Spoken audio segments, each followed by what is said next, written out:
what do you think you need to do? You need to go figure out who's going to buy your part. And so let's say I'm a potential customer. I don't know, a battery manufacturer or power supply, whatever, right? I'm a customer today. I'm buying a part from TI. Why would I switch over to you? Right? That's the question you got to answer. If it's because your part is they're selling for $1 and you can sell a part for 80 cents, cost is not the only reason.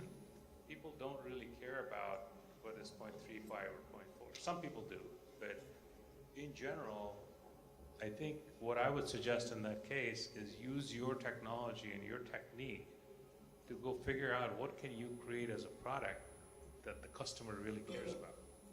Yeah, so like my point here is like I just did the state of charge, like but to implement this idea, I need a whole battery management system. So that I can say like, see, like this can work like with this whole thing, and the battery can be managed more nicely or like more efficiently.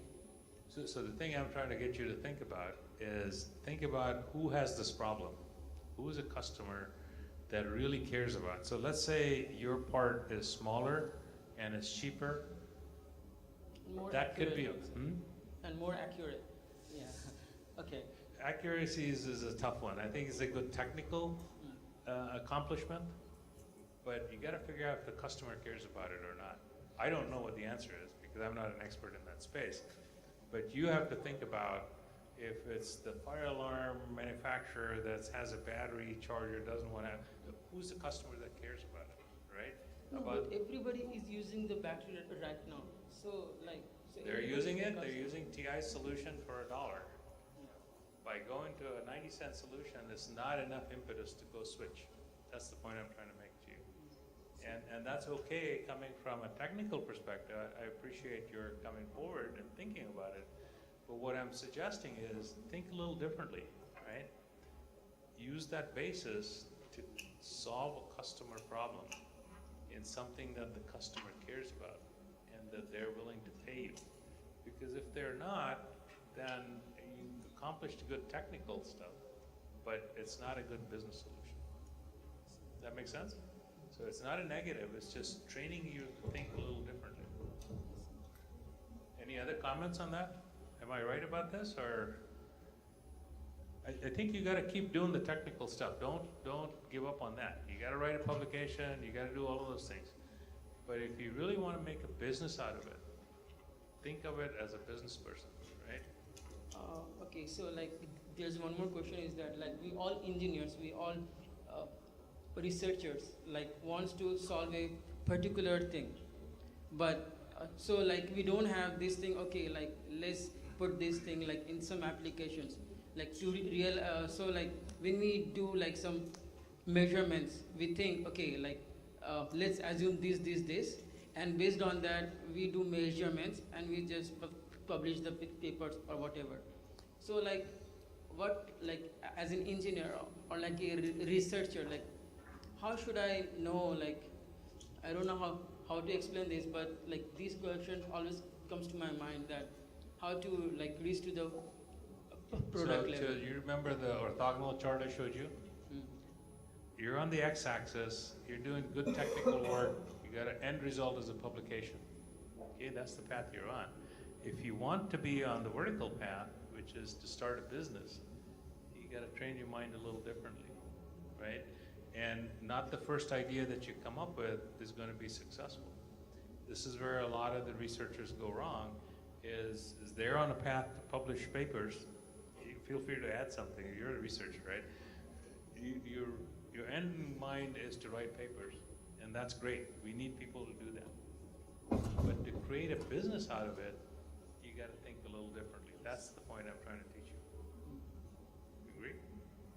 So don't give up your passion. If you want to be a startup, keep thinking. Maybe the 10th idea that you come up with might have the right combination. And how you decide that is have somebody with experience to be able to open your mind to ask the right questions. Because all human beings, you're doing technical, your work is the greatest, that's what you focus on, right? But you're on the x-axis, you're not on the z-axis, right? That's the difference.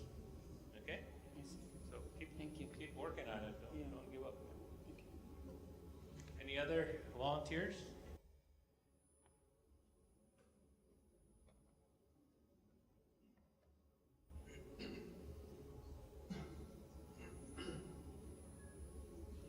Dr. Kuma, wonderful speech, thank you. I have one question. When we look at your career path, we know you have 5 stages. And my question is, what is the most difficulties you faced when you change your status? Thank you. What 5 stages are you referring to? Make sure I'm on the right chart here.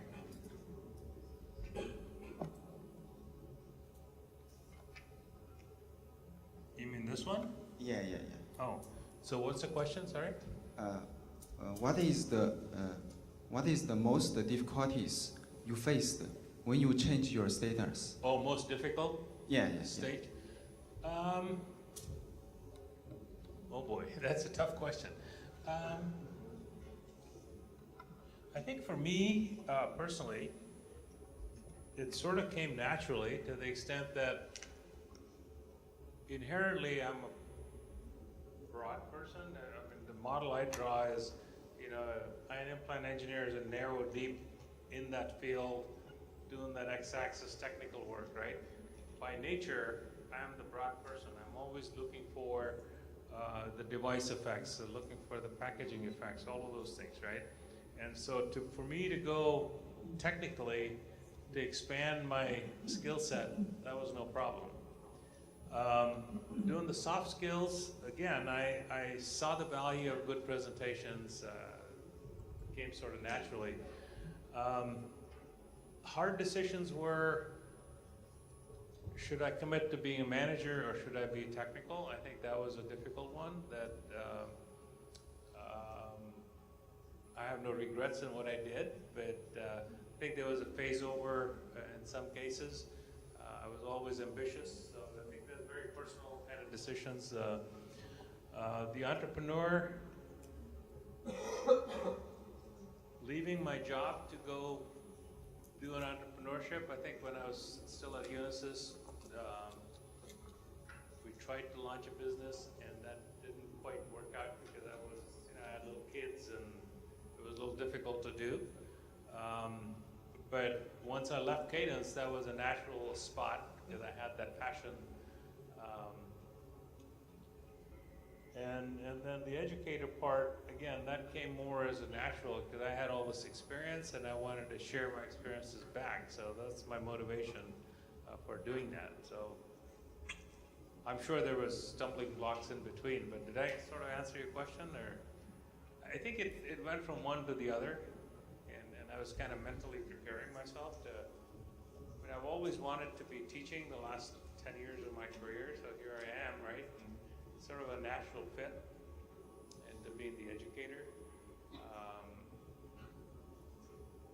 I don't know, did I answer your question, or? Any other questions? Yeah. Professor Kuma, I'm a graduate student of in the direction of RF receiver front design, and I have heard that many people are saying RF design is dying and the whole world will be digital. So I want to ask you, how do you think of the future of RF design and analog design? Who's telling you RF design is dying? I don't think it's dying. I think there are always radio frequency signals that, yeah, you can sample it, but there's certainly you gotta receive the signal and you gotta drive the signal. So I don't think it's going away. What do you think?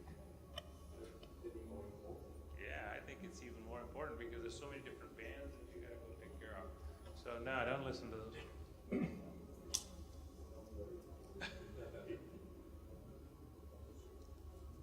Good question. In the back there?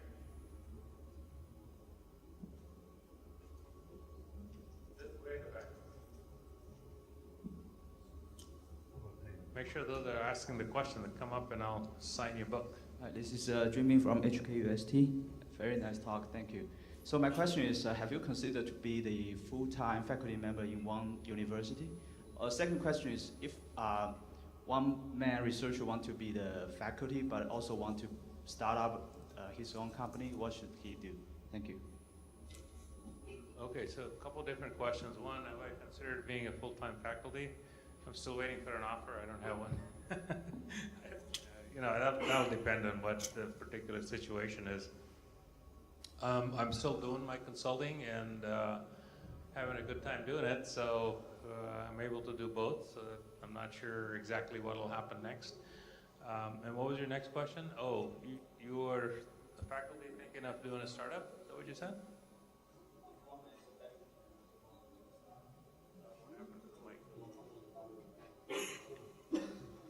Alvin, where's the mic? Could you repeat your second question? Assume I'm a faculty member already, but yeah, I'm not. Yeah, assume one man's a faculty member, he wants to do the startup maybe at his 40. Oh, okay. What should he do? Yeah, thank you. All right, so what I would point you again to that orthogonal chart. If you're a faculty member doing research today, you're on the horizontal graph, right? Your end goal is to get grants, to do publications, to do research, right? And if you want to get up the vertical axis, the z-axis, what you have to do is think through the questions I was answering to this other gentleman, is to understand in the cartoon, you have an idea. The problem with faculty members, with due respect, is they think they know what the customer wants. But what I would say is make sure that you do customer discovery the way I define it, and I can send you references. You have to observe the problem, you have to validate the problem, and validate your solution before you launch a company. That's what I would do different. Make sense? Anybody else?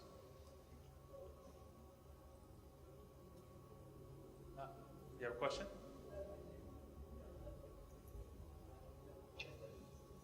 Oh, okay. You're just trying to give me a certificate. Okay. No other questions? Then maybe we get to leave early, 15 minutes. Oh, question there. Okay. Hi, Professor. I'm a MPhil student from Hong Kong EST as well. So I've been working on a